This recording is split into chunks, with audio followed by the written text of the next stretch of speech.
In a world where the marks think they know better than the wrestlers and the bookers, the Fantasy Booking Institute exists to pretty much do exactly that. This is a visit from the FBI. Welcome to another episode of A Visit from the FBI, your weekly dose of pro wrestling fantasy booking. I am your host, Detective Mark Sparks, and I am joined, as always, by my partner in crime, fighting District Attorney Vincent Cafe. What's going on, man? How are you? Your face. It's so much closer. It's wonderful. Oh, it's so good. Our heads look the same size now. Yes, they are not the same size. But mine's larger. I understand. But they look the same size. Yes. So let's try this orientation. People can see us better. That's crazy. Yeah, I'm trying a new layout with my camera to see if it works better. I'm not sure I like it, but we'll find out. We'll deal with it. So, we invented something. We invented something for podcasters off air that we're not going to tell anybody about. For just this thing. Just this. Anyway. So, yeah, it's been a week. As we were talking off air, I said there was 10 consecutive hours of very good WWE wrestling. Between NXT last week, I didn't watch it tonight, NXT last week, SmackDown last week, Money in the Bank as a whole, all the way on up to, for you, Keith Lee getting upstaged by Keith Lee losing, getting upstaged by Goldberg, and for me, Jeff Hardy burying the entire fucking NXT roster in about 27 seconds. Yeah. Well, and the thing is, with both of those matches, like I was saying, this is a booking problem from WWE, right? They did not have to book either of those matches. Right? Nope. You want Keith Lee to look badass when he shows up for the first time in literally months, right? Then I don't know, maybe don't book him in a match with Bobby Lashley if you need Bobby Lashley to keep looking dominant, right? Well, and it's okay if he loses to Bobby Lashley. We've talked numerous times. How many times in the past did we see somebody lose and they still lost with just absolute excellence? I mean, I would not be a Baron Corbin mark. I'm not a like a raving fan or anything, but I am a mark for Baron Corbin in terms of heel work, in terms of, golly, the guy could hold a title. He really could. I wouldn't be a Baron Corbin mark if he didn't look good in losses. Yeah, but see, for me, a lot of my frustration with it comes from it was a 5-minute match, almost 6 minutes, but 5.5 minutes or so match that was mostly Bobby Lashley destroying Keith Lee. I felt like there was if it was a almost 6-minute match, I would say 4 minutes. It looked like Keith Lee was holding his own, and then he got distracted. I think it was way closer to 2 minutes. Keith Lee looking like he might be holding his own, and 4 minutes of Bobby Lashley beating him down.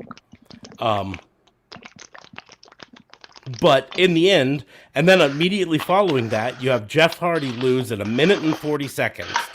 Jeff Hardy won. Jeff Hardy won, beat Karrion Kross. I'm so frustrated I'm getting ahead of myself here. Jeff Hardy beat Karrion Kross in 1 minute and 40 seconds. The NXT champion, the unbeaten NXT champion. Who doesn't get to come out with a decent entrance. Yeah. Oh, and yeah, they bring him up without Scarlett Bordeaux again, or smoke or anything. The dude also looks way more jacked if it's slightly less lighting, and that does hurt. I mean, that affects him. The lighting setups. The problem with Karrion Kross, it's the problem that faces a lot of NXT call-ups. Frankly, is NXT is designed to showcase slighter people. Well, and slighter, like Finn Balor can look like an absolute badass down in NXT, and then he comes up and he's standing next to Bobby Lashley and Drew McIntyre, and heck, even Sheamus looks like a giant next to someone. And that's true. Finn Balor, and it's the same thing with Karrion Kross because Karrion Kross isn't that much bigger than Finn Than Balor Jeff Hardy. or Well, than or Jeff Jeff Hardy. Hardy. Yeah. Mm-hmm. He looked about the same size. And that's where the problem comes is in NXT he can look like a monster, but he comes up, he doesn't have the lighting, he doesn't have the smoke, he doesn't have any of that stuff coming out, which, I do want to say proves the NXT wrestlers right when they said you're nothing without your fancy smoke and entrance. Apparently he isn't, right?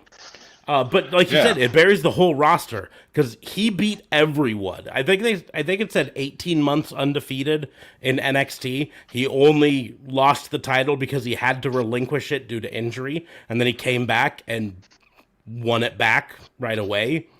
I mean, is this their way of saying that we want to prove to you that NXT is not the... Because and I don't know, you hadn't really started doing this yet, but I know you felt this way, disdained hearing people say down to NXT, because it's not a down move. It's an up move in terms of the fans that love it, that are wrestling works. In terms of respect, I would say it's not a down move. But here's the deal, and this is why I still called it moving down to or being called up. Because the only person that it matters is Vincent McMahon. Yeah. And he still considers NXT developmental. He still considers it the B squad. And you're not a real star. And that shows in their contracts, right? NXT wrestlers get paid less. NXT wrestlers have less no compete. They have less everything. And then they get called up and they get paid more on the main roster. And the few times that you've had a wrestler who's moved back to the NXT roster, most of the time they're in a contract that doesn't allow them to get moved down in pay. So they're fine with getting moved back to it because they get to work less dates and make the same amount. Like Mandy Rose, I'm sure, is totally fine with being moved down to NXT right now because she doesn't have to tour around as much. She doesn't have to travel as much, and she gets to make the same amount of money she made before. So, but you bring them up to the main roster, and that's what there are reports that at least to the people in NXT that they're seeing this as Vince McMahon sending a message to NXT. Don't get your britches too big. Don't get too big for your britches. You're still developmental. So. Is there reports that that's the case? Yep. And that's a horrible thing to do to your team. Yeah. Because it's still the more entertaining brand.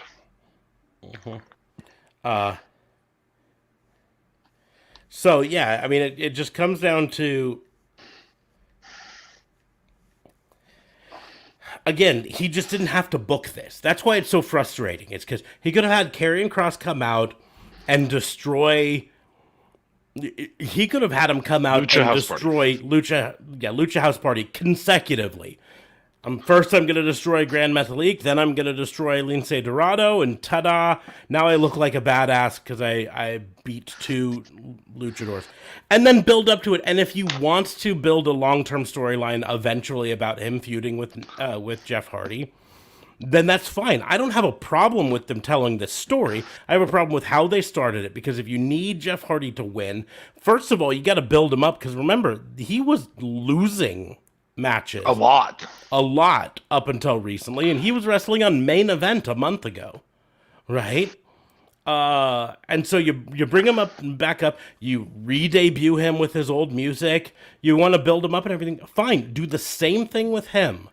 In fact, you really want to do it, you have Lucha House Party, you have Karrion Kross destroy one of them, you have Jeff Hardy destroy the other one, and then you create this competition where they're each destroying jobbers, and they're obviously on a collision course towards eventually facing each other. And then you can... Jeff Hardy's crappy run built around this event? Did they bury a guy who's eventually going to leave solely to have him bury the developmental brand? I don't know. I don't know. That's terrifying. Here's the report. It's from, and let's see if it says who it is.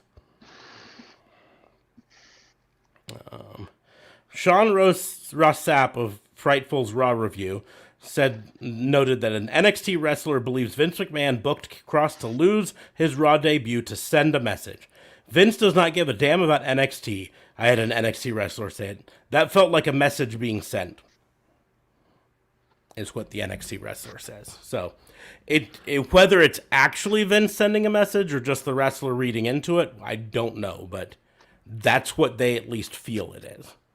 And, you know, I mean, like we said, Jeff Hardy's been losing recently, and I don't think this is a long-term plan from Vince McMahon. Like, I don't think he was planning, hey, let's have Jeff Hardy lose for a month or 2 months, and then we're going to have him beat Karrion Kross. I don't think that was the plan. I think it was, hey, let's call Karrion Kross up. Who should we have beat him? Oh, Jeff Hardy. He's been losing recently. Do I think the message is still the same? Yes, but I just don't think the main roster has not shown the ability to plan that far ahead. Here's the problem, though. NXT does show the ability to plan that far ahead. And this is fucking up their show, right? Well, I mean, they're doing it left and right by pulling people off. Yeah, they're pulling people off left and right. It shows that Vince does not care about NXT because he's like, oh, you're in a feud with Candice LeRae? Nah, you're up on main roster now, right? Oh, you were just in a tag team with, no, you're not in a tag team anymore. You're on main roster in a different tag team. You're a tag team with that person who just showed up to have a feud with Candice LeRae, right? Oh, Tony Storm, you're a badass heel on NXT? Nah, you're going to come up to Raw and be a face. That's the report. They have her being a face. Which is fine. I mean, I guess you look at her and you think Vince McMahon. Vince McMahon sees Tony Storm and says, yeah, that's a face wrestler. I mean, all I'm going to say is you have 10 hours of quality wrestling that gets bookended and really truly makes me disinterested in the remainder of the night, which includes a freaking title change, but it makes me disinterested. Yeah. Thank God for DVR. I'm not saying I hated the beginning parts of Raw, but I wasn't a fan. Like, we talked in our Money in the Bank thing. I was not a fan of the Omos and AJ Styles versus Viking Raiders match on Money in the Bank. And then what do they have to start off Raw this week? Viking Raiders with Riddle versus AJ Styles and Omos with John Morrison. There were some fire spots, though, between Morrison and Riddle. There were some fun spots there. Jackson Riker versus Elias. I had fun with that. I liked that. I liked the strap match better. Yeah, because it's a real match. The Symphony of Destruction concept is a poorly done concept, but I'm done with that feud for this reason. I feel like we had a finish to that, and I feel like now it's time that crowds are back, that you truly embrace the fact that Elias is fucking over with the crowds. Did you hear the crowd screaming, walk with Elias for that? With Elias. And then you have to lose to Jackson Riker in front of him. I'm like, over that. Natalya and Tamina versus Nia Jax and Shayna Baszler. There is only one wrestler in that ring that I care about. I'm sorry. I actually skipped that match, so I probably Sheamus beating up Humberto Carrillo again for like the 8th time. Yeah, I still enjoyed it. No, I'm done with that. I'm done with that. Now they're obviously building up to Sheamus versus Damian Priest, and I'll be fine with that. But I'm done with Humberto Carrillo and Sheamus. I don't think Carrillo was ready for the main roster. I don't think he necessarily was either, but even more than that, this is not the feud. Humberto Carrillo is designed. Heck, I would have had less problem with Humberto Carrillo being the one that Knocks Karrion off Kross destroys. because You know what I mean? he's a super underdog, Or whatever. And then you or had sneaks one out on Karrion Kross. I think the right thing to do there is have a face group that plays heel work. but So, then you had Bobby Lashley versus Keith Lee. Right. Which was really just to set up Goldberg coming out again, interrupting Keith Lee again, to challenge the person that Keith Lee just got beat by. Because if that's what the WWE Universe is clamoring for, it's another Goldberg match. 2 a year, bud. But next year's the last year of that contract. And so there is one caveat to that. If he interrupts Keith Lee every time, Keith Lee could be the one to retire Goldberg, which would be kind of fun. I don't know. And then after it, we had really only one highlight in the rest of the night. And that was Nikki cashing in and becoming the champion. But I say that with a little reservation because it came after Charlotte Flair beating the tar out of Rhea Ripley for a while. And then when Rhea finally starts to do something, deucing out, and it really kind of... I really feel like they've been hurting Rhea Ripley a lot recently. So here's why I like that match, and then we'll get to our FBI because this is not a recap show, but it is the show right after a pay-per-view, and again the best non-WrestleMania pay-per-view we've seen from WWE all year. So according to both of us, and JLB said he couldn't remember. So, and probably the third best pay-per-view between AEW and WWE this year. So it was a really good pay-per-view. But I like this for the idea that, number one, we have a women's feud that is not going to be about a title. And this gives the opportunity for other women to start build up towards that upper echelon. We've talked till our faces were blue about needing more viable contenders, about needing more people that we could actually say, oh my gosh, that guy's a contender. There's a guy by the name of Conor McGregor in UFC who got rocked. What, a week ago? Is that right? Are you asleep? Yeah, no, I was reading about something. Oh. Yes, it was about a week ago. Got rocked about a week ago, and not a soul thought going into that fight that he was not a viable contender. Build me viable contenders, WWE. Yeah, Cena had a 200-day run with the title, where Umaga fought him 3 times, and I really thought Umaga was going to take the title off of him at some point. Yeah. So the two things I want to say about that. Number one, Conor McGregor didn't so much get rocked as he broke his frickin' ankle and couldn't fight anymore. Bro. No, because seriously, watching that match, Conor McGregor still was in that fight. Until he broke his ankle. But a viable contender. But here's my thing with it. Number one, you have way too much faith in WWE. I don't think they're going to be continuing the Rhea Ripley versus Charlotte fight because Charlotte is so focused on the gold that it's going to be Charlotte versus Nikki for the time being. God, I hope not. And that's my problem. Number two, and this I'm happy Nikki won the belt because you and I have talked before about how much we like Nikki Cross / ASH, whatever you want to call her. We like almost her. A superhero. We like her, but here's part of my problem. This is a statistic I came across earlier today. Out of all of the women's Money in the Bank tournaments, right? Out of all of them they've had, only one of them has not been cashed in within the first week.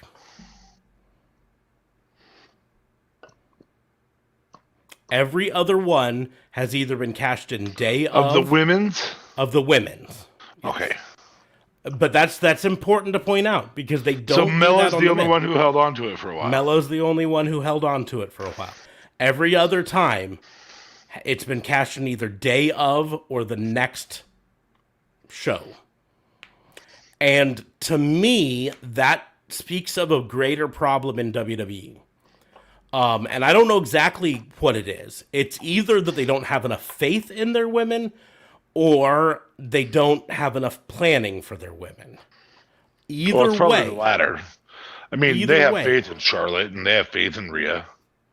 Well, but you say that, but they let Otis hold on to the Money in the Bank briefcase for like 6 months. That's Right. because they were making him too dumb to use it. But my point is, they obviously didn't have faith in Otis, and it makes sense. Otis wasn't the right person to win it. I get it, but you don't have faith in it. Don't have him win it. He won it as a joke. I still believe. But then they held on to it. But they have never done the same sort of thing with the men's Money in the Bank that they do with the women's Money in the Bank. And to me, that speaks very much of how they think about the women's division. Because yeah, you say they have faith in Becky and they have faith in Charlotte, but number one, they haven't had either of them win Money in the Bank. You're referring to in the women's division to hold the title. I'm referring to hold the Money in the Bank Or to hold the briefcase. money in the bank for a while. Yeah. Yes. They don't have faith in anyone in their division to do it, right? But in the men's division, you can have Dolph Ziggler hold on to it for fucking 6 months and be fine, right? Baron Corbin can hold on to it for fucking ever. They have no problem with that. But they in the women's division, they're like, nope. We got to end this storyline right now. We got to have them cash in, otherwise it's going to get stale. I think it's a lack of confidence in their writers. But either way. So, fantasy booking unit. But is it not the same writers writing the women's division and the men's division? I don't know. I believe I it don't have a is. clue. It's I the don't have a same clue. writer's room. So if you don't have faith in them to write women, then guess what? Fucking hire better writers. I think that they should be put in a room, probably double the size of my kitchen. So, basic living room. Covered in whiteboards. And it should just have timelines and they have to make them crisscross at certain points.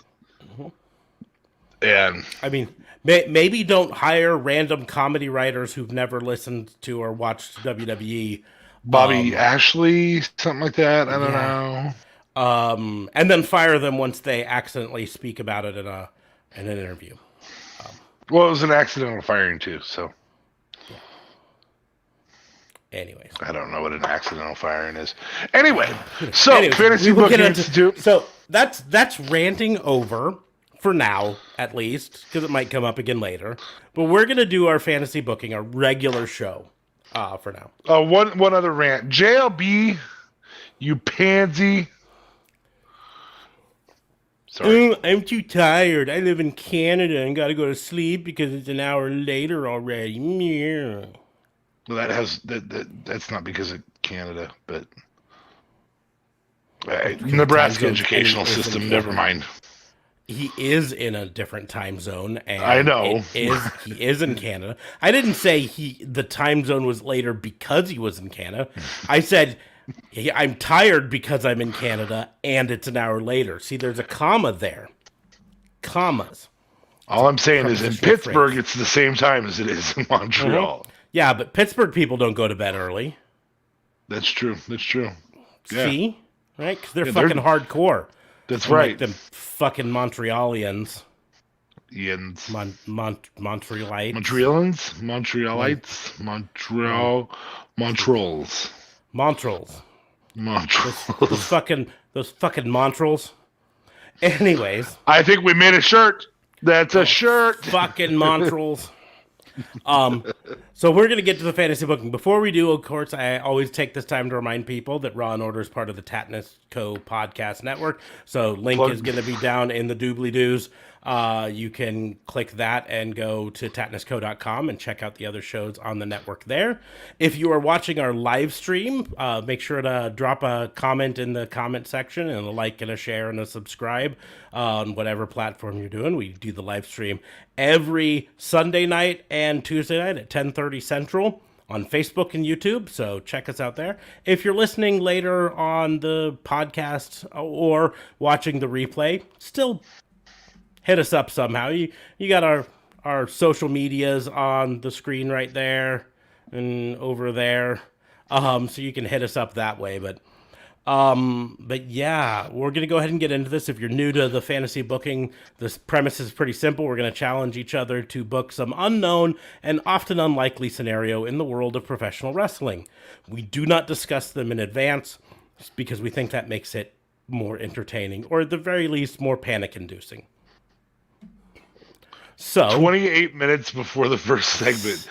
Tatnus, we did keep our agreement. Yep, we still did it. It was before the first segment. It just happened to take 27 minutes to get to the first segment. You know, the great thing about the Tatnus Co. network is I actually don't have an agreement of when I have to say it. I just say it. In fact, I don't technically have to say it. I just feel like it's important for people to know. It's just on the site. Mm-hmm. But it's fun to say.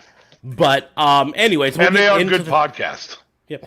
We'll get into the fantasy booking. I always open the floor up to D.A. Fabe first to see if he wants to go first or if he wants me to go first. I'd like to fantasy book you coughing on the air. That's why I'm. Hey, there it is. I know. I'll let you go first because there's nothing that's overwhelmingly not generic bullshit sticking out in my head.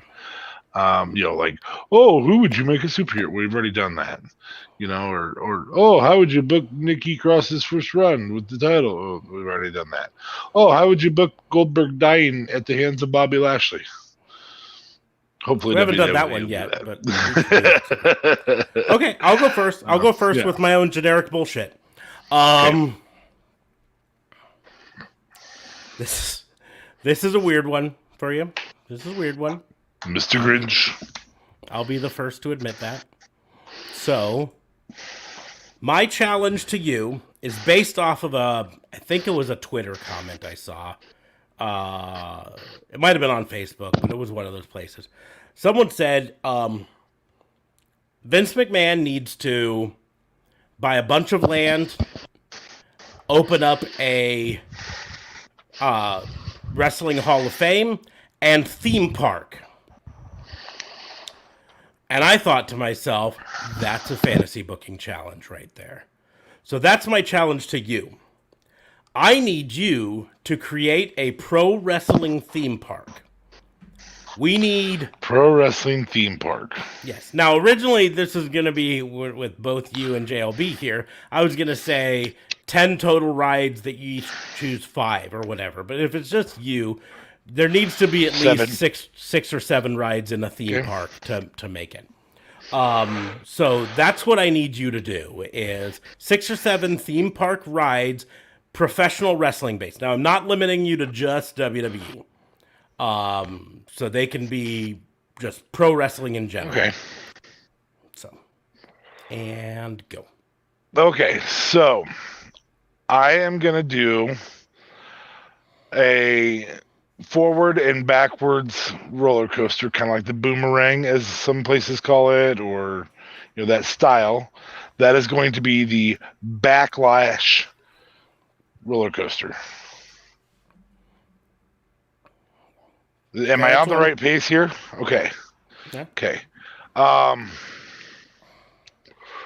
think that it's the wisdom would merit that I have something where it's a strong man hit the pedestal. Now that's more of a carnival-esque thing, but at a theme park you can have carnival-esque side spots. The Hulkamania Challenge Hulk like the hammer thing, but have different tiers of who you are. So at the lowest tier, you have, your James Ellsworth, followed by Hornswoggle, followed by these guys that are notoriously small and not super strong, and then you finish it out with obviously Hulk Hogan at the end, or Scott Steiner, or somebody else that people think is strong, Keith Lee, Bobby Lashley. I think you have a Bound for Glory Typhoon ride where it's the big splash ending, and you're bound for the splash, but bound for glory, the glorious splash. It could be the Bobby Roode Bound for Glory splash. Yeah, that's mixing the two.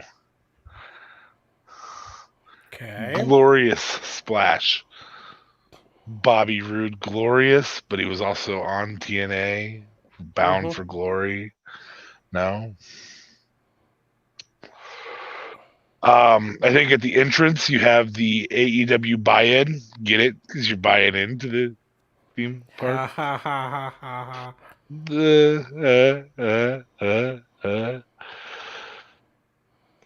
You also have specials that are called Double or Nothing. Two people. I'm not counting that as a separate ride. I'm not counting that as a separate ride. It's a fun concept, though. Ooh, you do a fireworks show at the end of the day, every single day, and you call it the Exploding Ring Death Match, and it's just a couple sparklers being flung around in circles. Do you also not pay your pyro people after that? Yes. Yeah, definitely don't pay those guys. Okay, no, I'm done picking on AEW. AEW just doesn't have enough history to really have a whole lot of stuff. You could have the Elite One-Winged Angel drop. So the like what's typically called the drop zone or something along those lines. There's the infamous video of the swing / drop zone, which is called the gyro drop, but it's not actually swings. It's a fake video online that's in South Korea. You could do the gyro drops in South Korea. It just doesn't have swings. But you do a gyro drop type thing, spinning, rise up, and then a drop. And I think you call that the One-Winged Angel. Okay. That's a fun thing. Super Kick City, which is televisions that are giving super kicks that look like they're coming at you in a fun house, in a mirrored fun house. That would be fun. Okay. I'm gonna keep going. I'm not done. Okay. This is fun. Yeah. This is fun. You could have a wooden roller coaster, which is called the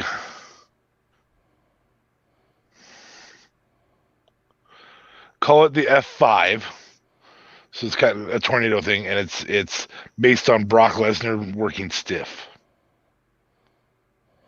Oh, that'd be a good wooden roller coaster. Those things fucking suck. Those are painful. They're so rough. There has to be like either a No Chance in Hell ride or a Stone Cold ride or a Rock Bottom. Something. There's a lot of stuff that's about a tough ending, and I think it just has to be the biggest ride there is, and you could make it just this huge roller coaster, kind of like the Beast in Ohio, or the Mamba in Kansas City, or Texas Giant in Texas. One of those types of just Texas Giant sucks though because it's a wooden roller coaster. It's not as painful as the wooden roller coaster you're familiar with in Kansas City, the Timberwolf. That was the most painful ride I've ever been on in my life. It was brutal. Sucks. And when you're riding it, Brutal. there's all sorts of sounds that make you think this thing's gonna fucking fall apart any minute now.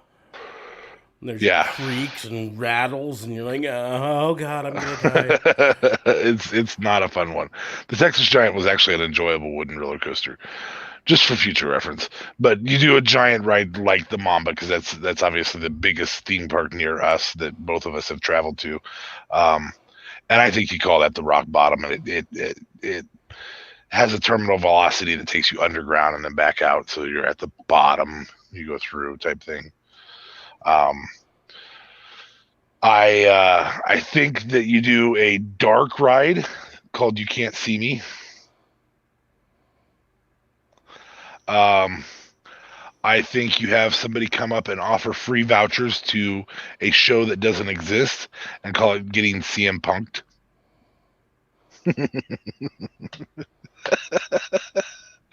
These are horrible. Yeah. Yeah, I was kind of hoping you'd create a good theme park, but I guess I didn't say that in the challenge, so. Some of these rides are good. I like Super Geek City. I think that'd be fun. Obviously you can't do a ton of like barbed wire death matches and stuff, but you could do the Mick Foley fall, which would be like the swing thing that swings down and swings you back and forth, kind of like a bungee jump, but it's just it swings back and forth. So you could do that the steel cage thing. Did I say a dark one? Yeah, You Can't See Me. I think that's just funny. I'm sorry. I don't know how to do. You could do a last ride, Undertaker motorcycle ride theme setup, or a hearse. It would be motorcycles or a hearse, I suppose. I don't know. I don't know. But because it takes them so long to come to the ring, you could have that be just the merry-go-round. Yeah, it doesn't have to be anything special. It's just there's motorcycles and hearses on the carousel. Yeah. And then the one that you're waiting for is the Orange River, also known as the Lazy River. And all of them are set up like jeans. All the inflatables are set up like jeans, and you have a place for you to put your hands in the pockets. You just float down the Lazy River, but it's all orange. Okay. I know you like that one. I know you like that one. That one's sort of redeeming you, but you know. I'm trying to think if there's any others that I would do. So I would You could have like the Queen's Castle, kind of like Cinderella's castle. Charlotte have her own castle. Yeah, I was gonna say I would do one that's like a fun house with a lot of jump scares, but the jump scares would all be like wrestler themes. You know what I mean? Like, yeah. So you come around the corner, and it'd be called the Heart Attack. Ooh, I like it. I like it. See what I'm saying? Oh, see, you could have an Excellence of Execution ride instead of the rock bottom. It could be the Excellence of Execution, and it's a ride with like perfect hairpin turns and things like that. Yeah. Nice smooth ride, but executed perfectly. You could have the Take a Bumper cars. You're as bad as I am. I like me some puns. So, no chance in hell would be the refund booth. that's the shop at the end. Are you leaving with your money? No chance. But and of course, you'd have to put a Pasta Mania in this as the food court. Come on down to Hulk Hogan's Pasta Mania, brother. Oh. Yeah. It's probably That's for the too best much that fun. They don't have us name these rides. It may be closer than you think. See, I think the way to do that would actually be Hulk Hogan or Vince needs to get a bunch of land and do a Running Man style wrestling event. It's a gauntlet, but you have to get through the gauntlet. You literally have to get to the next wrestler who's gonna beat you. Almost like American Gladiators, only bigger, like Running Man from Arnold Schwarzenegger. That's where I thought you were going when you said a bunch of land. No, nope. I just think he needs to. Now that being said, I don't think he needs to buy a whole bunch of land because, frankly, while the amusement park would be fun, what he just needs to make a Hall of Fame, a physical Hall of Fame. He needs a museum, WWE museum. Yes, not physical. a Hall. There can be a Hall of Fame attached to it, but the museum with all of these historical things, like they still own the Gobbledygooker's egg. Yep. Which showed up that event happened the same day Undertaker debuted. Yeah. And they don't have a lot of Undertaker's old artifacts. Oh, why? Yeah. Well, they sold them or what? The difference between Gobbledygooker showing up and them keeping that and Undertaker showing up is Undertaker continued to wear his stuff, right? And the Gobbledygooker showed up one time, and then they took the egg and they put it in storage, and the Gobbledygooker showed up maybe a few more times and then showed up again in nostalgia moments ever since then, but didn't like tour or whatever. Whereas Undertaker wore his stuff on tour. And I think he said on a podcast he was on, I think it was like the Joe Rogan show. He said that for like 8 years, 8 years straight, he did 280 dates out of the year, right? Wrestling. And so, you take that, a lot of it gets destroyed as you go. A lot of it just gets worn out or lost and just replaced, right? But that's why WWE actually has a show on, I think it's A&E right now, that WWE Lost Treasures. That they're still looking for, or where they're looking for certain things. And one of them is the Undertaker cleaning out one of his storage units to find some stuff that he can send to Most Wanted Treasures. That's what it's called. Wait, that's what I want to go to. And he's cleaning out his storage, and he finds like his original gloves, right? The purple ones? Yep, the purple gloves. He finds like his coat and the cravat, stuff like that. There's a lot of them that they're finding on there. So it's a ton of fun to watch because they're traveling across. They have an entire episode on Mick Foley where he goes out looking for certain things. Like he finds one of the original Mr. Saccos. Really? In a collection in Detroit, and then it's WWE has to figure out how do we get this for our collection. But that's why there's part of me that wonders if they aren't in the planning stages of a Hall of Fame museum, because they are looking for all of these lost treasures to collect them. But right now, collecting them just means they go into a warehouse in Stamford. Yeah. So I feel like the only way they'd be collecting all of these like this is if they had intentions of using them in some way in the future. I would go to that museum. Yes. Especially if WrestleMania was near it, or a major pay-per-view every year was near that. Like, you do something at that pay-per-view every year. A big event. Yeah. Well, that's the deal is, and that might be the only reason that they're not talking about doing it as a regular location, is because they want it to be portable and go to wherever they're having WrestleMania. But I think a permanent location, like, do you know how many people travel to go see the MLB Hall of Fame? Yeah, in Canton, Ohio. Yeah. The Pro Football Hall of Fame, people travel to go see that. I mean, all these other sports have these Hall of Fames, right? There's no reason. I would try to convince my wife to take our first vacation in a decade to the WWE Hall of Fame Museum. Well, especially if they could get it down by Full Sail or somewhere in that area.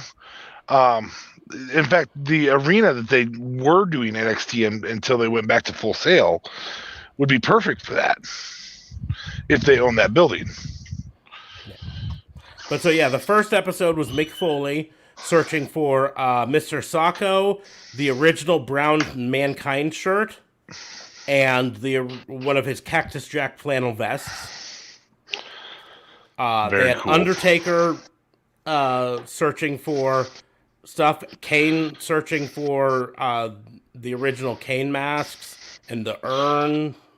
That's gotta be Kane. They've got Jerry Lawler going all over the country trying to find stuff from his match with Andy Kaufman, his original robes and crown, things like that. Booker T did an episode searching for his King Booker robe and his first WCW championship title, and the dog collar worn by Junkyard Dog. The next episode had Sergeant Slaughter and Iron Sheik searching for stuff. Next one was Jake the Snake Roberts, which was really interesting because this was 2021 when this show started. So this is Jake the Snake Roberts doing a WWE show about finding his stuff while he's under contract with AEW for performance. So that's a big thing there.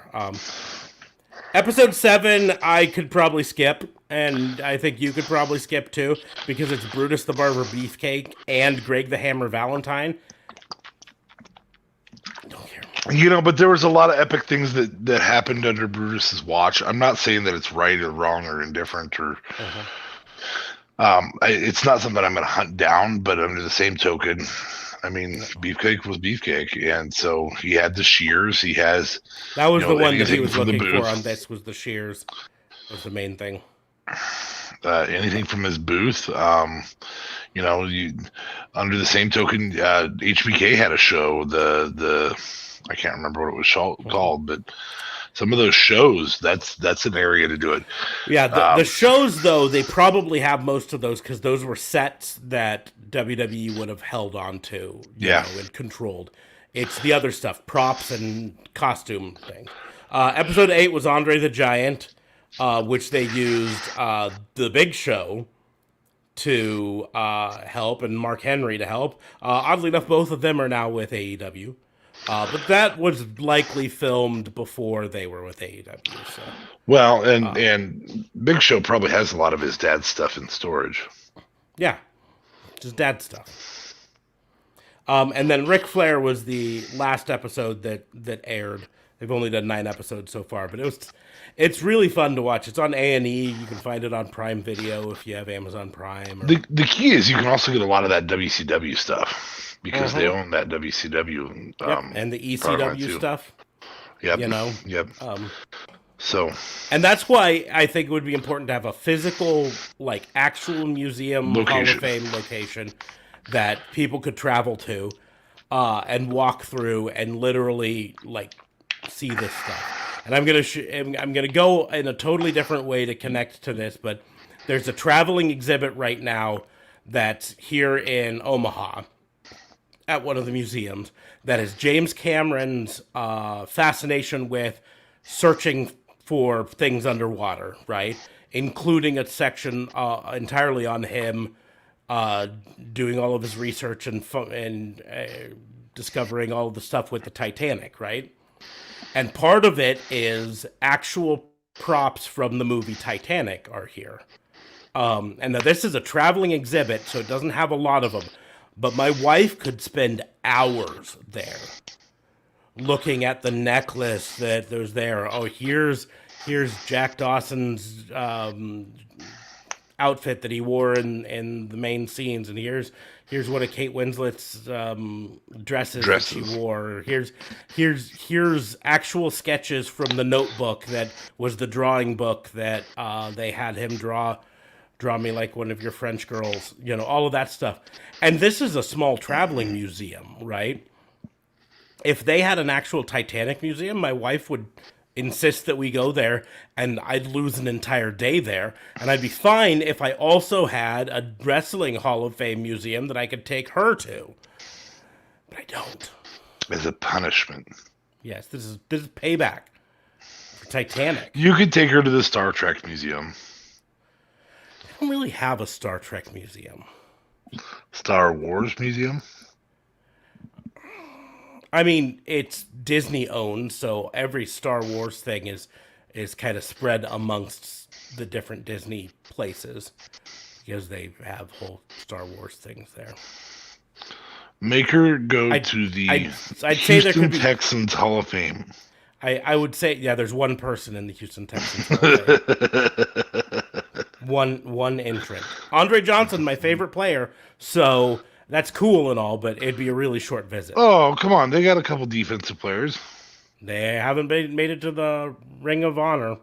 Ring of Honor, is that what they call it?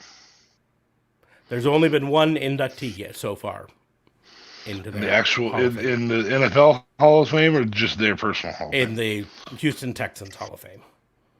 I don't know if they've had any in the NFL Hall of Fame yet. I mean, theoretically, can you take some old Tennessee Titans players when they used to be Oilers, and then you can put that there? Houston Professional Football Hall of Fame. Then you can have Warren Moon. You could if you got the Houston Professional Football Hall of Fame, yes, but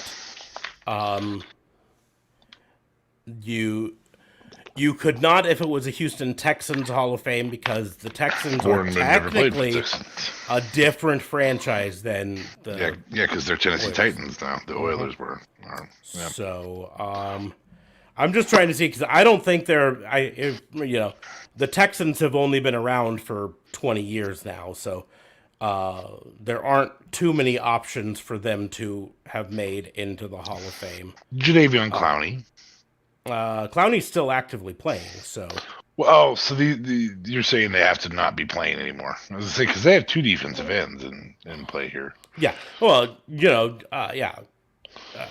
Watt will be in the Hall of Fame likely.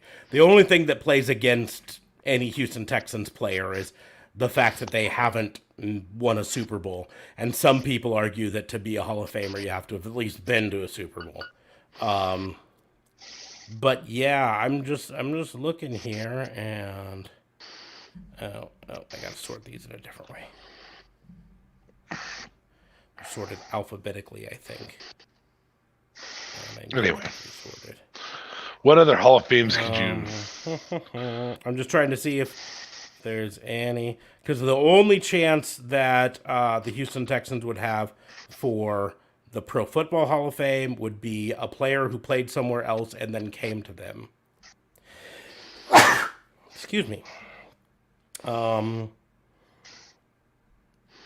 I don't think we even have any of those.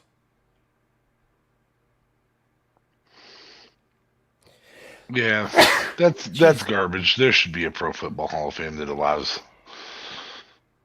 I mean, most sports, their Hall of Fame specifically as a requirement that you have to be out of playing for a certain amount of time. Oh, okay. That's why you're saying that. In the Pro J.J. Football, Watt is eventually there. He's definitely, well, I would say most likely, but there are other things that play into it, but most likely there. In the end, I think the NFL Hall of Fame, you have to be out for 5 years. Have to be retired for 5 years. I don't think you have to have played in a Super Bowl, is what I'm saying. You don't have to by rules, but the voting on that, there are people who firmly believe that you shouldn't be in the Hall of Fame if you didn't at least make it to a Super Bowl. So then you have. You're going to tell me that Barry Sanders shouldn't be in the Hall of Fame? I'm not saying it, but there are people. That's what I'm saying to those people, though. I mean, come on. There are people who are saying that. Yes. Barry Sanders is a top 5 of all time running back. There are also people who are saying, and I've had arguments with these people, that you can't be considered one of the greatest of all times in pro football if you didn't win a Super Bowl. And they specifically point to a a player from your favorite team, a quarterback from your Dan favorite team Marino. Yeah. that I think many people would argue is one of the greatest Yeah. quarterbacks I, of all I time. I think we can all say now that he's not the GOAT. Mhm. But he was in the conversation for a very long time. Yep. And he's a top 10 still. Hmm. And I've literally talked to people who are like, "Nope, you didn't ever win a Super Bowl. How can you call him a greatest of all time? Even a Contender. top 10 contender if you've never won a Super Bowl?" Yeah, by that logic, Joe Flacco is a better quarterback than Dan Marino, and that's just not And true. that was actually an argument that I used with him, and he agreed with that. Oh, there is one Houston Texan in the Pro Football Hall of Fame. He didn't actually get in from his career in Houston. It was from his career at the Ravens prior to that he really gets in. But Ed Reed, Oh, yeah, that makes sense. he did 10 years with the Ravens and then half of a year with the Texans and then went off to the New York Jets and then retired. There you Anyway, go. welcome to the Pro Football Hall of Fame Fantasy Booking Institute. Well, you gave me an idea for my challenge. Awesome. Okay. So we've had the Mount Rushmore conversation. I want you to give categories of some multiple categories. I'm gonna throw. It's gonna be what is it? Lightning round type setup. You're gonna give 4 for each. So you're gonna give Mount Rushmores because we got some time to fill because JLB's not here and he didn't want to play tonight. And your challenge was fun, but at the end of the day, there's only so much you can do at an amusement park. I mean, you could have the Cesaro Swing Ferris wheel or the Cesaro Swings, huh? Yeah. Why There's did you one. think of that when we were doing it? The Black Mass Roundhouse Ferris wheel. No, the Black Mass Roundhouse would be the one that you stand against the wall and it spins around and you stick Yes, to the wall. and yeah, that's fun. Yeah. See, there's some fun stuff. Why does it feel like we've only ever been to county fairs? Because we live in Nebraska and that's mostly where we've been. Anyway, sorry. In fairness, Worlds of Fun also has one where you stand against the wall and you spin. Yes. And then yeah, it there's a drops lot the of floor just out. basic carnival rides in Drops the at Worlds of floor. Fun. And you're stuck to the wall with no floor. Oh my gosh.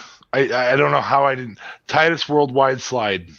But you can only go face first. None of that riding down foot feet first crap.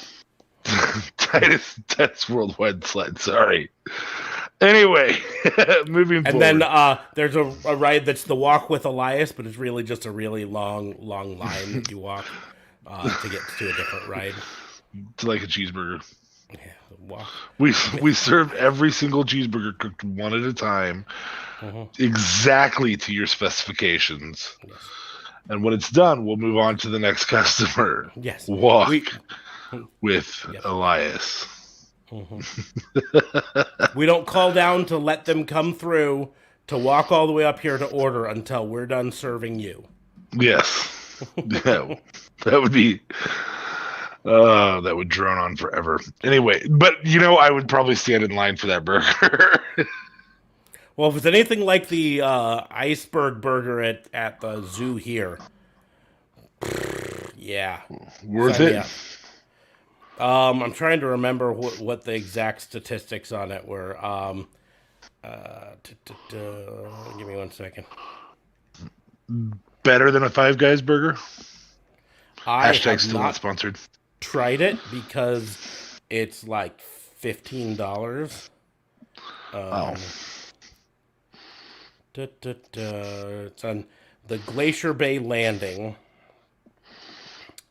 And I'm trying to. People just stand there and wait for hours for it, huh? Oh, I don't know if they stand there for hours, but they fucking pay out the wazoo for it. So, All right. So my challenge is a lightning round. Um, we're gonna have, I don't know. I'll stop doing categories when we get to 1 hour and 20 minutes. So you got 20 minutes of lightning round stuff. okay, hit me. Okay, ready? Yeah. So we're gonna start off with women's tag teams. Hall of Fame. So 4, right? Mm-hmm. Okay, women's Mount tag Rushmore team. women's tag teams.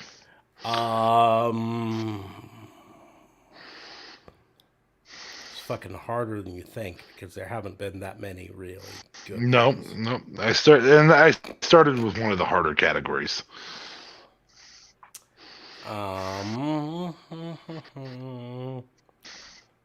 Well, in my opinion, well, they should be considered one of the best, and they should have been given a thing.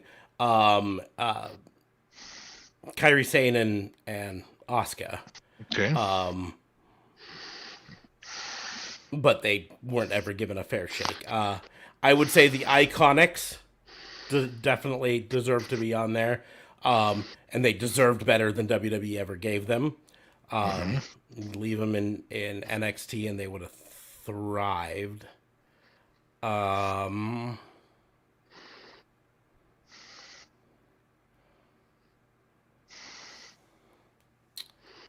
Trying to think.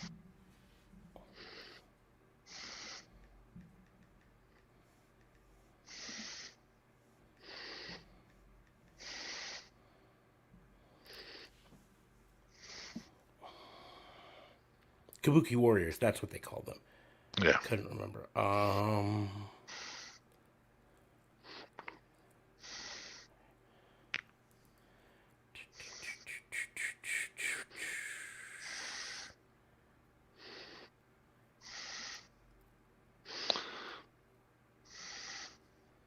It's a slowly building lightning. This is a very slow lightning. This is really more of that thunder that's about 30 miles away. And You're like, just oh kind crap, that could be bad. of slowly hear it rumbling. These will be easier as we go. Um, well, I'm part of why this is slow is I'm trying not to just pick like current ones. You know what I mean? Yeah.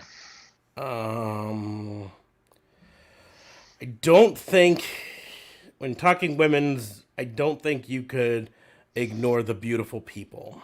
There we go. I was gonna say if this one doesn't end up on there, yeah, it's tough to ignore Velvet, Madison, and Angelina. Those were all first names for those who aren't familiar with who the beautiful people are. Velvet Sky, Madison Rain, and Angelina Love. And it was a very enjoyable set of tag teams. The real question at this juncture is it going to be older than Lay Cool or is it going to be Lay Cool? That's really kind of what it comes down to. I mean, you could say the Glamazons or whatever Beth and Natty were, but they were just a faction more than they were a tag team. Yeah, that's what I'm kind of trying to look here. Divas of Doom were what they called themselves. And in fairness, I know some listeners or viewers out there are probably going to be frustrated if I don't name some of the insert whatever Stardom or whatever tag champions. But to be perfectly honest, I'm not as familiar with the tag teams. This is his Mount Rushmore's lightning round.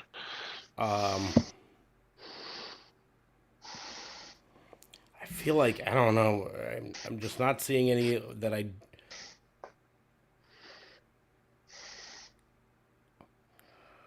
No, that's definitely a no there. And definitely not that. Kelly and Tori Wilson. Well, that's why there's Team BAD, which was uh, Naomi and Tamina, and like no. There's Vince's Devils, which was Candice Michelle, Tori Wilson, and Victoria. And at least one of those I don't hate.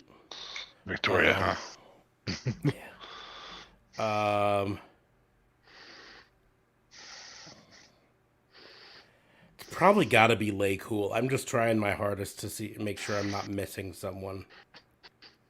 Lay Cool was a very dominant group, tag team, and entertaining. And there wasn't a tag division, or they'd have probably had the tag titles. Mm-hmm. But not the Bellas.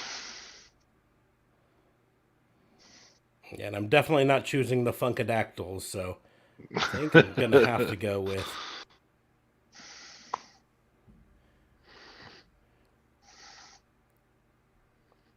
Yeah, it's got to be Lay Cool. I'm just not seeing another name that jumps out at me, and I'm not calling the Bella Twins or the tag Boston team. Hug connection.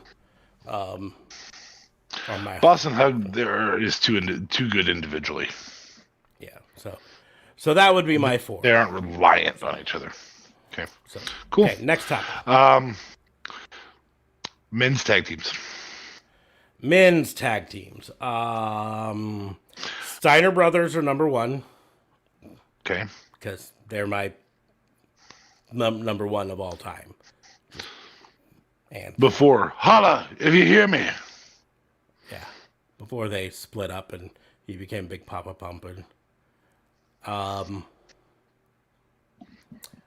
I don't think you can do one without the Road Warriors on it.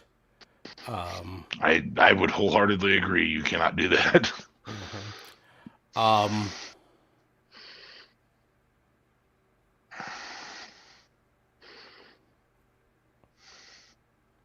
God rest his soul. You know, and you and Randy up there hanging out, having a good time. yeah. Well, and speaking of Randy, I cannot say that I would not. I would talk about wrestling tag teams without putting some love to the Mega Powers, Savage and Hogan. Even though Hogan sucks, it was so dominating for Yeah. my childhood. So Now there's a list here before while you're thinking about which one's going to be your final. Then I'll just start rambling some off as honorable mentions because I know that these are ones that are in your head that may or may not show up as this final one. But you've got things like the Brothers Destruction, you've got Edge and Christian, you've got the Dudley Boys, you've got the Hardy Boys. Obviously, those three teams revolutionized tag team wrestling for a short while, and so they're tough to not. But which one do you choose? Obviously, is the difficult part. You have Edge and Randy Orton as Rated RKO, which was a really great tag team. You obviously have DX a little bit. You have Diesel and HBK together as a tag team. You've got NWO, the Outsiders, obviously. So there's a ton of honorable mentions. This is not to say that these other ones aren't important. This is to say he's choosing the four best. So now I'll pass this and more back. specifically, my four best. Yes, right? your Which is four not best. necessarily the four best. I'll be the first to say.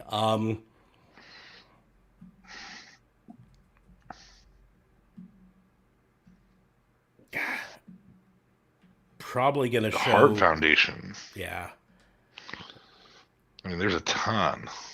I'm probably just gonna show favorites to Edge and Christian because they were kind of like the first tag team in that Attitude Era that were like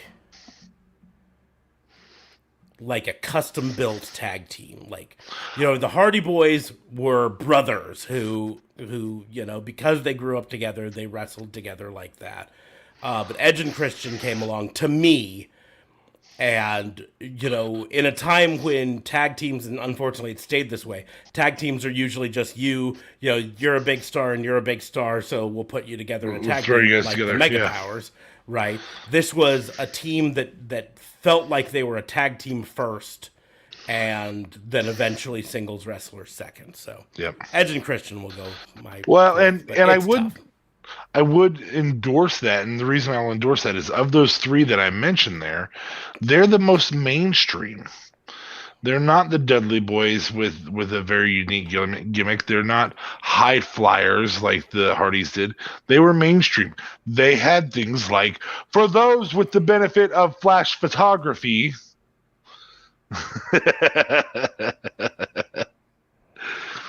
Those were fantastic things that allowed the tag team division to be what it was. I probably would have been almost identical to that. I probably would have replaced the Mega Powers with the Outsiders, but that's splitting hairs there. It really is. So yeah, I don't blame you for that. Okay, so the next category I'm going to go with is cruiserweights. Cruiserweight. Specifically wrestled in cruiserweight division.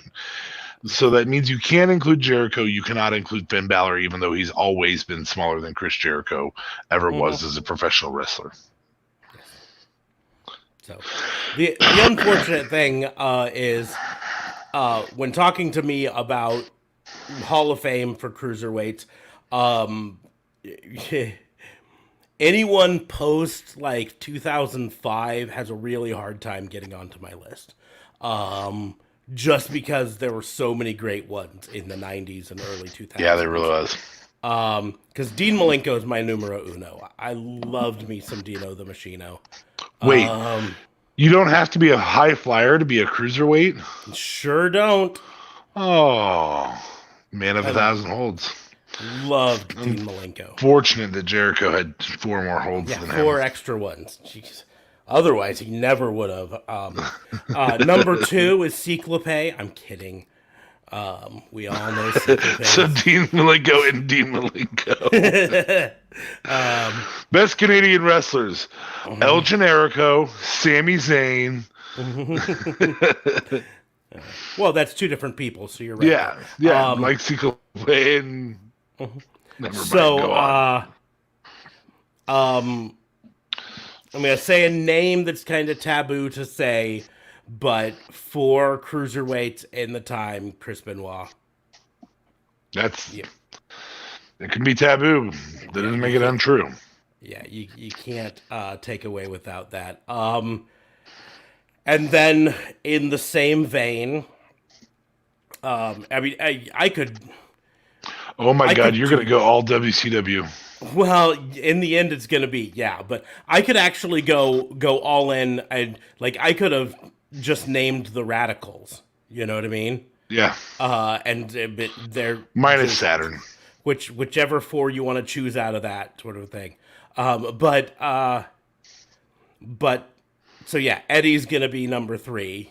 I don't think you can have a cruiserweight list without Eddie there. And some people would say that number 4 would have to be Rey Mysterio Jr. And to them, I would say you're probably right, but I'm putting Ultimo Dragon there, number 4.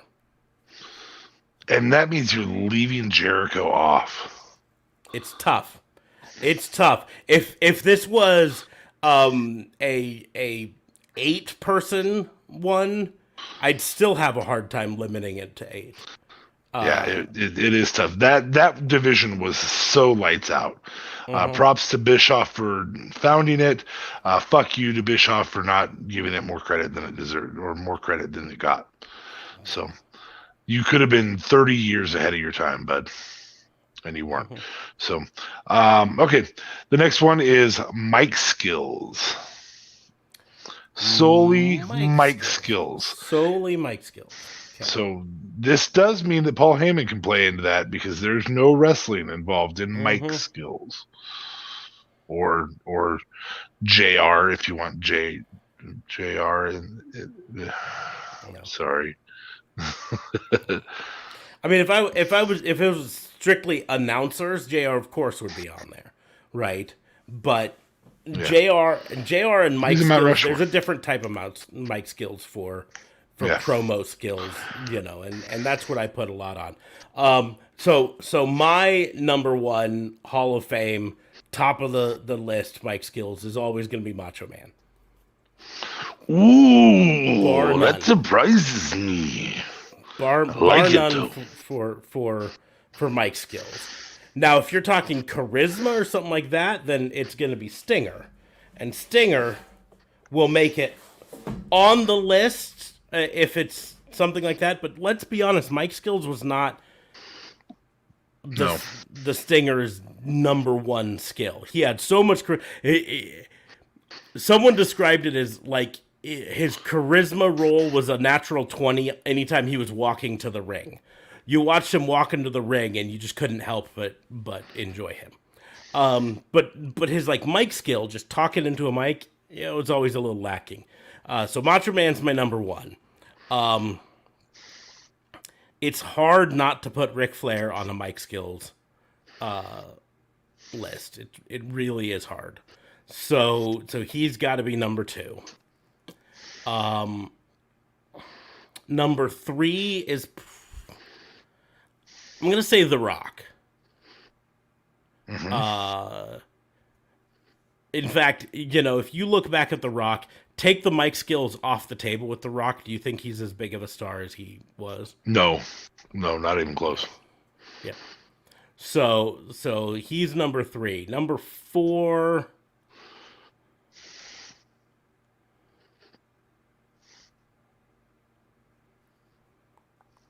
Trying to make sure.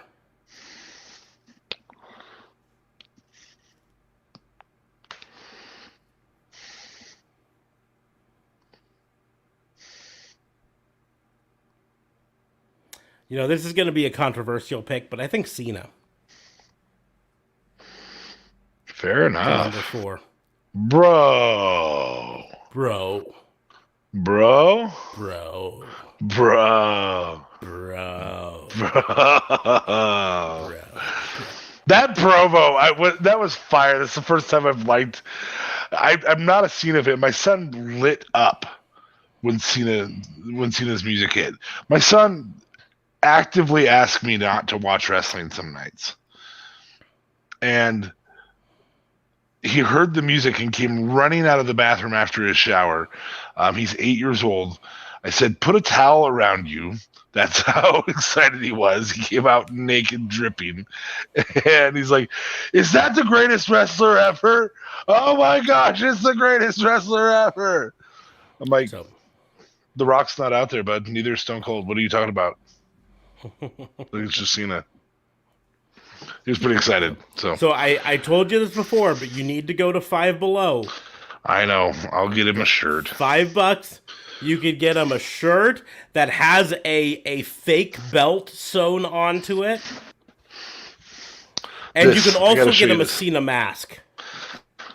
This happened. Fake Cena things. This happened last night while John Cena was on television. My son had to write that. Jeez.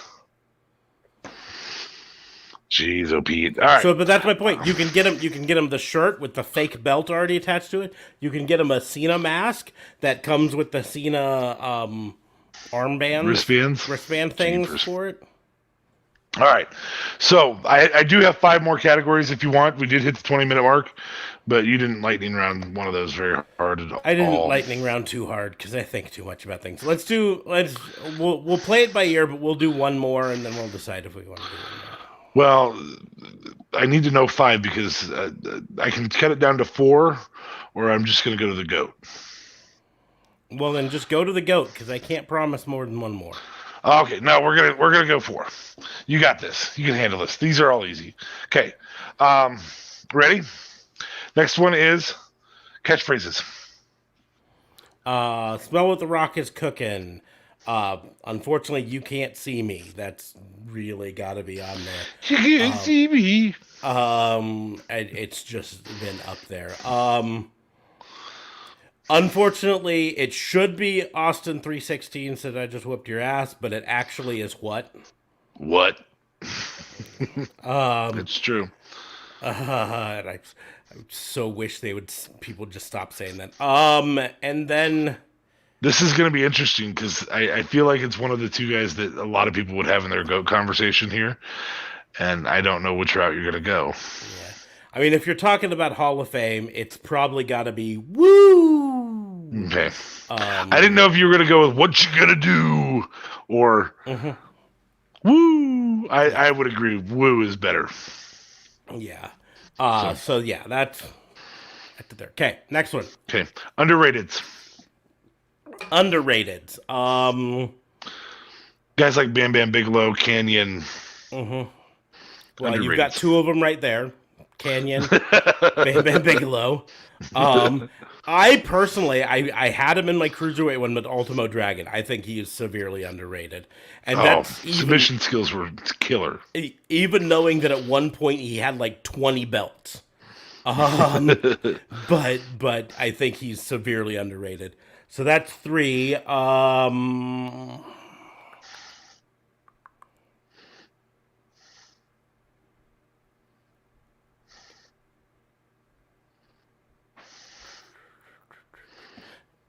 Jeez, it's so tough to choose just another underrated. Um,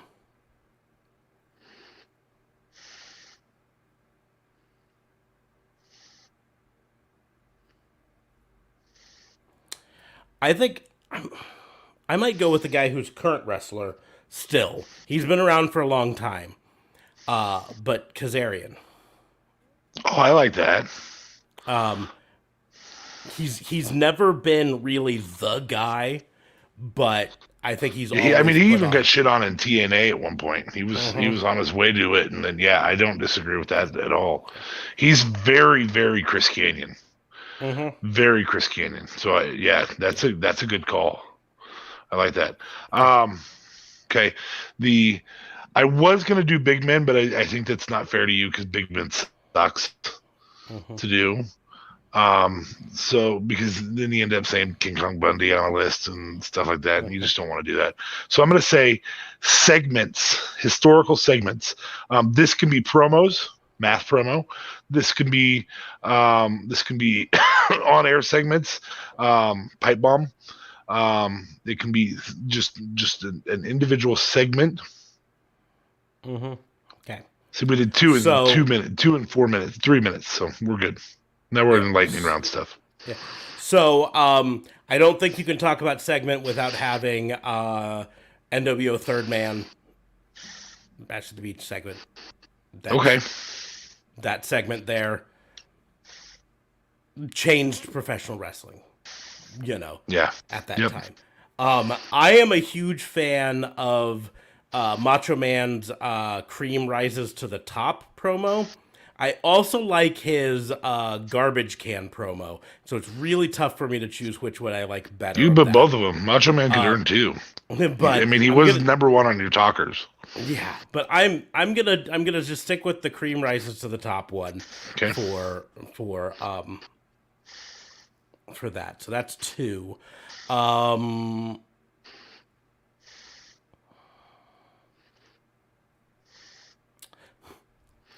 uh, The Rock absolutely roasting Billy Gunn. God.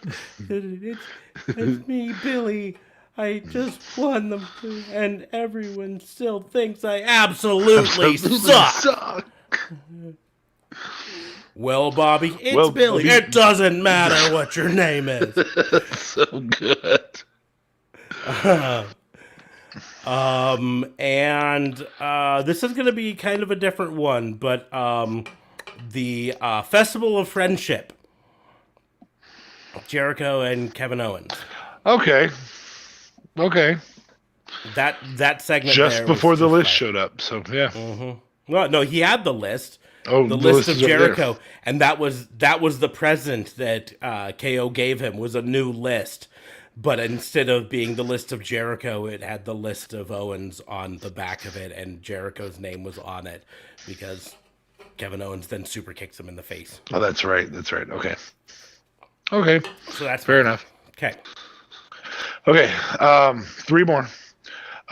Non-ring performers.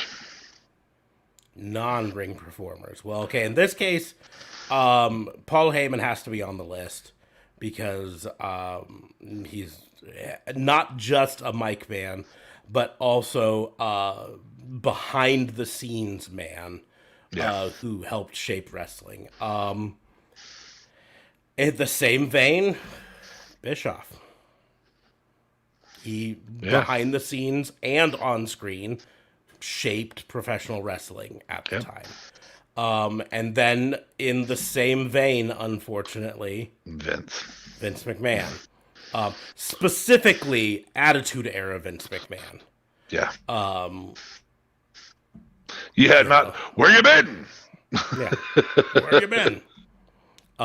He's gotten to be a caricature of himself now, but back in Attitude Era, especially early Attitude Era, when he was pretty instrumental in changing the wave from WCW back to WWE. So, and then Bobby the Brain Heenan. Golly, I truly thought you were going to go with Mean Gene. Mean Gene would possibly up there, and if I wasn't including, if I couldn't include Bischoff and Vince McMahon in there, Mean Gene would have definitely been in. Or Bosses. Yeah, if I had to keep away from Bosses, because Mean Gene was definitely there. You know, if it was 5, Mean Gene would have probably been there.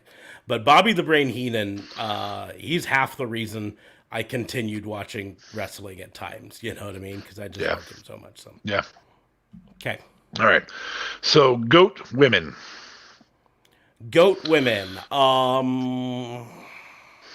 Keep in mind their actual careers, what was happening at the time. Mm-hmm. There are limitations that occurred in the 90s. What I was going to say is professional wrestlers. We've had this discussion recently, and some people who listen to that discussion would not expect me to put Trish Stratus on it, but she definitely deserves to be on. Yeah, because she's still stuck in the era. She doesn't get to pick which era she learns to wrestle in. I still 100% believe that if Trish Stratus with her skill set from her era were to be competing in modern professional wrestling, she'd be outmatched all the time. But we have to assume she would have elevated her skill set. Well, and there's that, but it's the same argument that I'm gonna go out of our lane a bit and go to like professional basketball for a moment. You have the people arguing LeBron James versus Michael Jordan, right?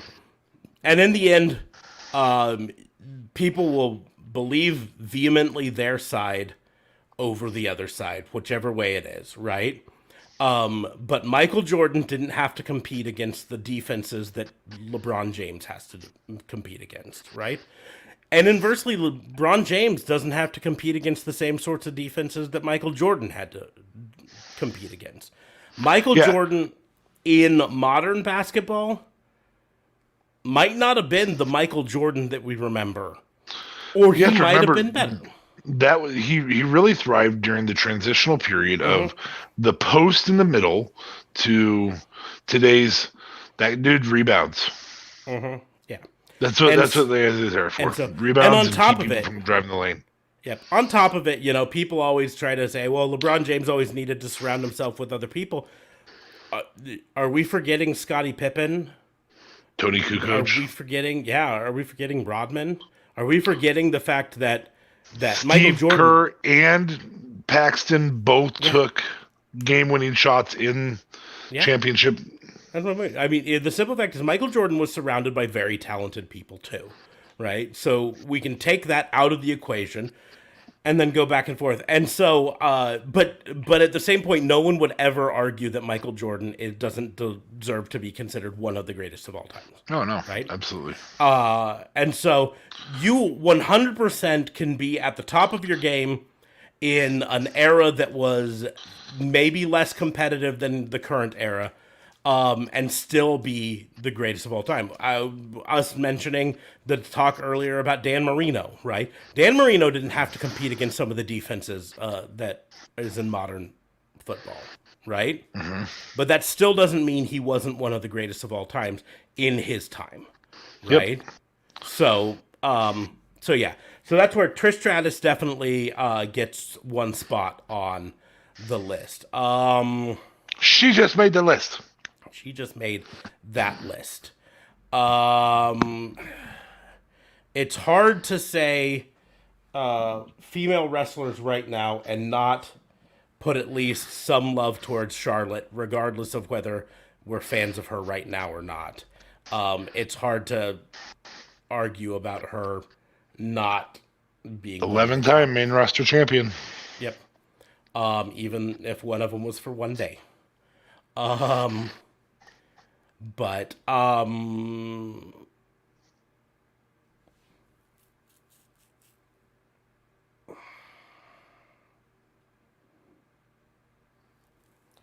like there's part of my brain that wants to put Medusa, Alundra Blaze on there, but part of me feels like the biggest knock against her is not against her, but against the era that she was in, where she didn't really get to actually compete.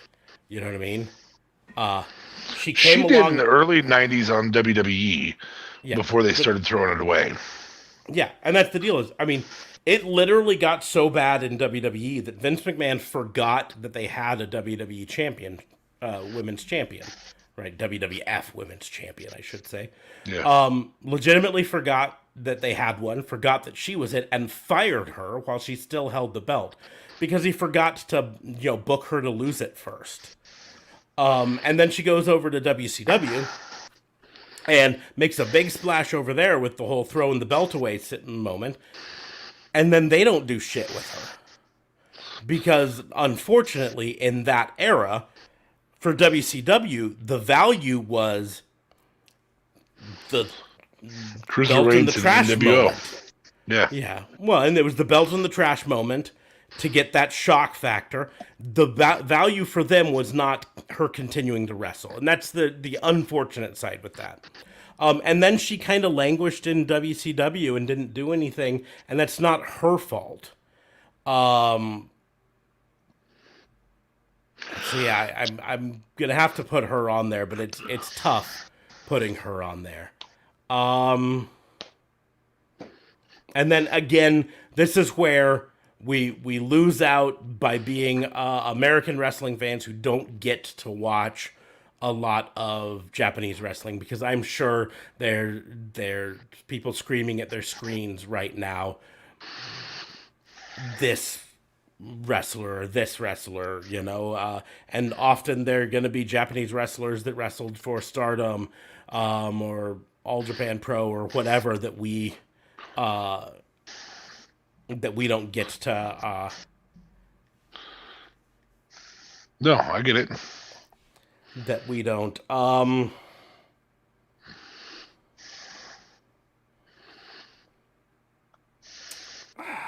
think if we're gonna put Charlotte on there right now,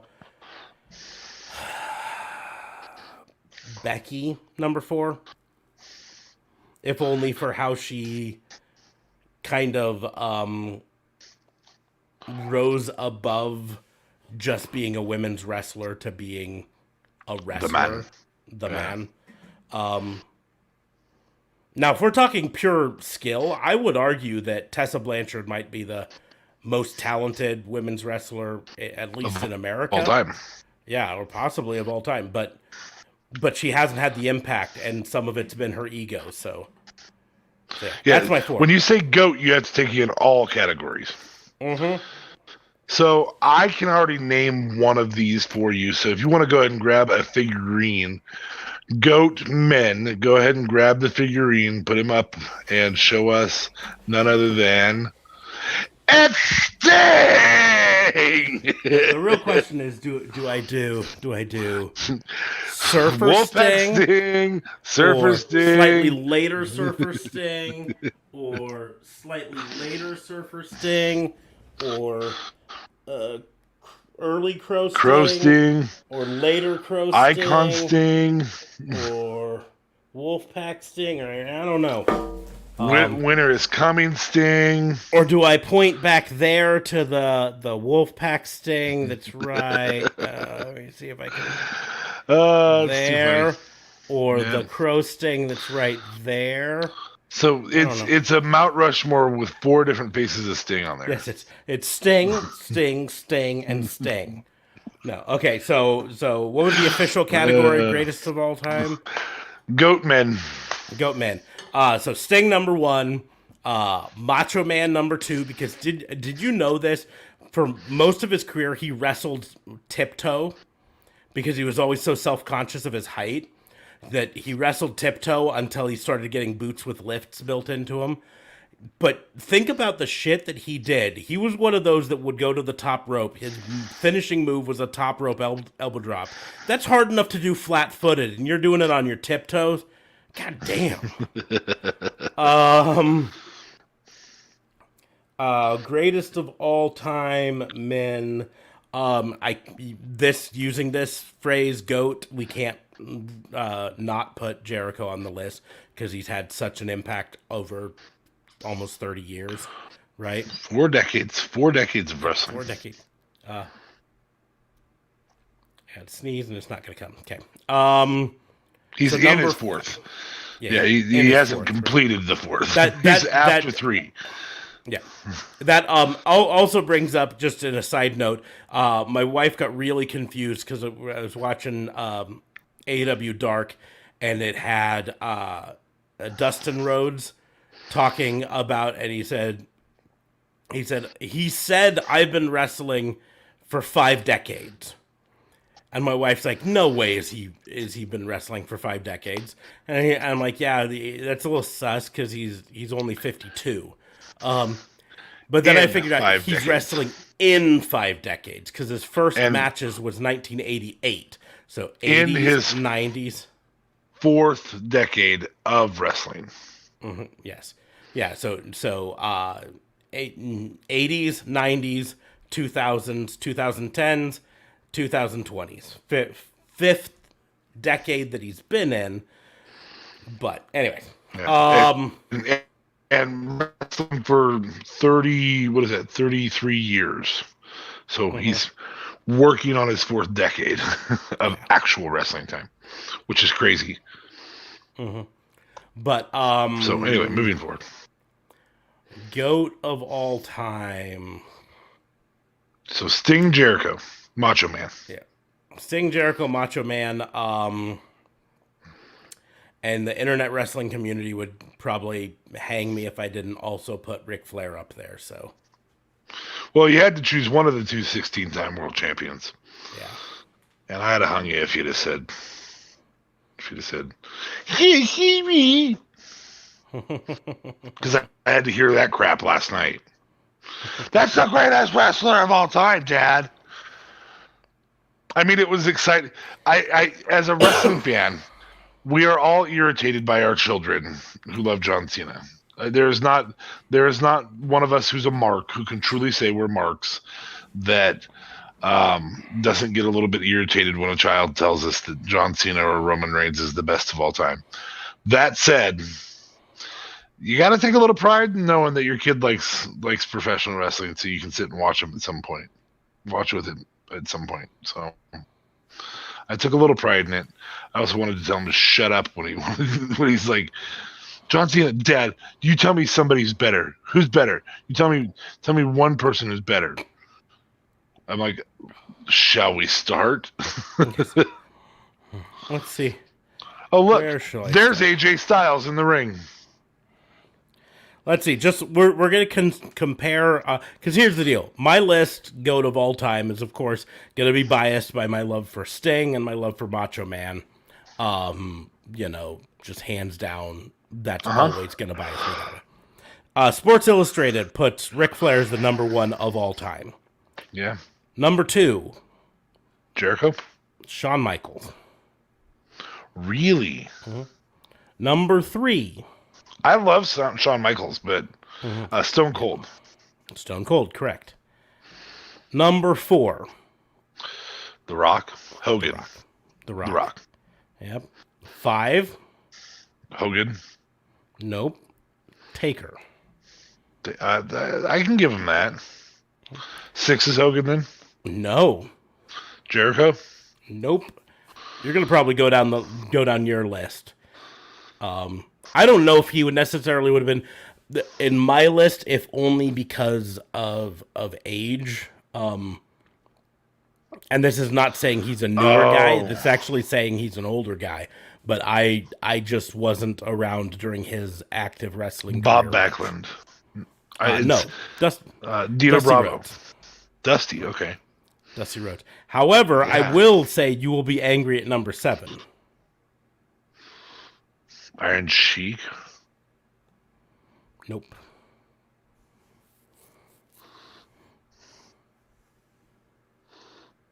Are you fucking kidding me? He's really, really good, and it pisses me off. Number 8. This is why number 7 is kind of surprising to me. Hogan? Because number 8 is Hogan. And so That's weird. Sports Illustrated puts Cena above Hogan. Cena carried... I will give Cena this. He did carry a dying industry to additional performers being able to carry it. Well, and we can complain about Cena all we want from our standpoint, but the pop that he got when he came out at Money in the Bank, the pop he came out to on Monday Night Raw, that's real. You know, people enjoy it, and we've talked about how WWE doesn't like to create stars anymore. They're afraid to create stars because those stars then go off to movies and stop being stars for them. And Cena is the last of the stars that they made, right? Yeah. Yeah. And he's the last wrestler that they can trot out anytime they need to. I say anytime, but, often, to get that sort of a pop. Because even Roman Reigns, who gets a legitimate pop, does not get the Cena pop. No. Right. Number 9 is sitting right over my shoulder. Sting. Mm-hmm. Number 10. Andre. Really? Jericho's not in their top 10. No. Now, keep in mind that this list came out a few years ago. So this was before Jericho reinvented himself in AEW. So that might For the 17th time. Yeah. Number 11. Oh, yeah. Macho Man. Mm-hmm. Number 12. Hot Rod. Boy, I would not put him that high. Jake the Snake would be higher than Hot Rod for me. With Hot Rod, so much of it is not based on his wrestling skill, but his charisma and mic skills. But so number 13 is Jericho. 14 okay. Harley Race, 15 Mick Foley, 16 Bret Hart, 17 Orton, and I think Orton's current run might move him up that a bit. 18 Kurt Angle, 19 Antonio Inoki. Wait, that wasn't just U.S. That was of all of them. This is all time, according to Sports Illustrated, yes. Wow. I would have assumed Inoki would have been higher than that. Mm-hmm. But he was also a dick who fucked everybody over, so. 20, Ricky the Dragon Steamboat. 21, Daniel Bryan. Okay, we gotta stop. Triple H, 23. I'm gonna get to 25. 23, Buddy Rogers. 24, Edge. 25, Bob Backlund. So okay, I'm gonna go to 26. Jushin Thunder Liger is 26. So. And that's because of his Japan run, not his U.S. run. Yeah. He got screwed by... And the fact that at the time of writing this, he was still an active wrestler still. At 50 years 68 years old. Yeah, 68 years old or whatever it is, yeah. Anyways. Well, that was a longer episode, but it was because I wanted to do more of the... Yep. So on that note, we are going to jump through this really quickly because it's just two of us, so it shouldn't be too hard to do. I'm going to switch chargers while we do that, just so you know. Fine. That's fine. AEW, Ring of Honor, or Impact, or Lovely Game, where we challenge each other to move a wrestler from one promotion to another, where you would put them. Mine is going to be challenging DA Fabe first. This is NXT wrestlers who were just recently called up to the main roster and may not have actually debuted on the main roster yet, but have reportedly been called up. We know for certain one of them. And this is not the ones that he thinks about. This is based on the rumors that Aaliyah, Xia Li, and Austin Theory have all been called up to the main roster. Xia Li has not been called up to the main roster. No way. Both Xia Li and Austin Theory were on NXT tonight, but both of them were booked in storyline ways that made it open for them to maybe be going up to the main roster. Austin Theory's already been pulled up at one point. Mm-hmm. So that seems silly to me. And reports have it that they want him to go back. The Odyssey Jones is also another one who, that's really funny because to me, because he really hasn't done anything on NXT at all. But okay, so Aaliyah to ROH.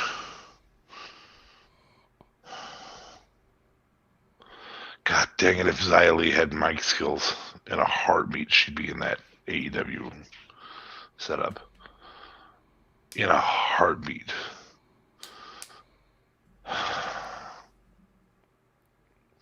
I'm going to do it. Xia Li to AEW and Austin Theory to Impact.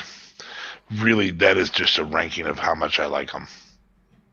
Okay. Awesome. Okay, your turn. Who's my challenge? Okay. Time Machine. Okay. Ready? Okay. Your top 3 GOAT. Men. Okay, so my top 3 GOAT men. So that would be Sting. Macho Man. But you get them from their prime, which puts them in a WWE currently owned company. Okay. Sting, Macho Man, and Ric Flair. Okay. Sting, Macho Man. Did you say Flair? Technically, Flair was my 4 and Jericho was my 3. Okay, so Jericho. Okay. But you get Jericho in his prime. You don't have him. You don't have him aging. Yep. So maybe you don't. Maybe you put him in Impact. Yep.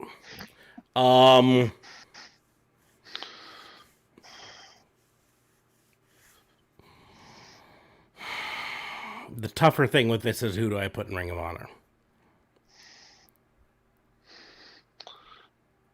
I feel like there's hands down it's Sting and AEW. Well, that's what I say. The toughest thing is who do I put in Ring of Honor? Because, yes, for me, hands down, Sting in his prime in AEW because I like Sting. I liked him in his prime. I want him in whatever show I watch. Right. Along the same lines, I also loved Macho Man in his prime. But I also loved Jericho in his prime.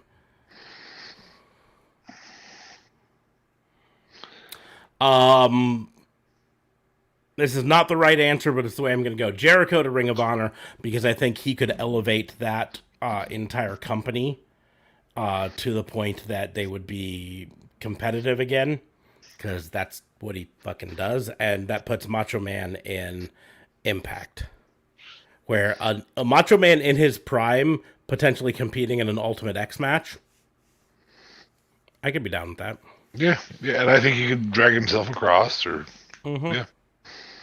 So, okay, that was a lightning round of that. Yeah, but because of that, that brings us to the end of the show. So we're going to start to wrap things up. The links are in the doobly-doos for all of our stuff, like our social medias, our merch store, our Patreon, as well as Tatnus Co. So you can follow us there, follow over to there and do it. Links to JLB stuff is going to be in there too if you want to. We're not going to bore you with his whole thing, but just head on down to the doobly-doo. Yeah, head on down to the doobly-doo for all of that stuff there. I said before to make sure to like, share, and subscribe. which is the best way to support us is by sharing and subscribing to the podcast. If you are following this on the live stream, make sure you're following us on either Facebook or YouTube or both. Subscribe to us on both, then you get notified and you can choose to watch it however you want. So subscribe to that, and you can follow us on social media. You can follow me at Raw and Order WBU, pretty much on any of the social medias. So we're talking Facebook, Twitter, TikTok, Instagram. You can follow me there. You can follow DA Fabe at DA Vincent K. Fabe right there. I get a point at the same spot when I do this. I like this setup. Yeah, see, it says me, it says you, it says me, it says you, it says me, it says you, it says me, it says you. Anyways, you can follow JLB at all the shit that he normally says. I'm not going to repeat it. JLB 420. But on that note, we are going to close the book on the Fantasy Booking Institute. If you have any challenges for fantasy booking, hit us up in the comments. We get enough of them. We'll do an entire show on user-submitted fantasy booking. So, yeah. But yeah, just let us know what you think, and we will see you soon. Thanks for listening. Bye. Bye.